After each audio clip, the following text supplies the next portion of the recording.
नमस्कार किसान साथियों, स्वागत है आपका इस वीडियो में।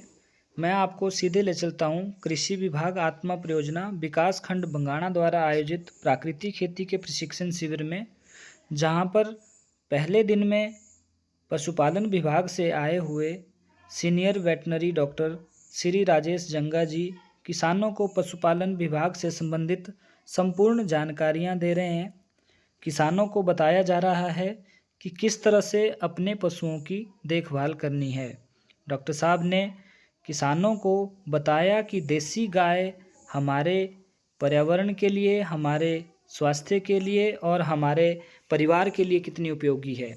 देसी गाय पर संपूर्ण जानकारी देते हुए डॉक्टर साहब ने प्राकृतिक खेती को बढ़ावा देने के लिए भी आग्रह किया। साथ ही किसानों को किस तरह से पशुओं के लिए चारा तैयार करना है उसके बारे में भी जानकारी दी। हरे चारे के साथ जो दर्ड किसानों द्वारा बनाया जाता है उसके बारे में जानकारी देते हुए उनको बताया गया कि उसमें क्या क्या लेना है। जैसे सोयाबीन लिया जाएगा, मक्की ली जाएगी, उसके बाद काला चना लिया जाएगा, उसके बाद चोकर लेंगे, उसके बाद मिनरल मिक्सचर जो आपको बाज़ार में मिल जाएगा वो लेना है, नमक आपने लेना है, गेहूँ, उसके बाद जौ का दर्ड करवा लेना है, उसके बाद सरसों की खली को लिया जाएगा। इन सभी को किस मात्रा में लेना है ये संपूर्ण जानकारी इस प्रशिक्षण शिविर में दी गई।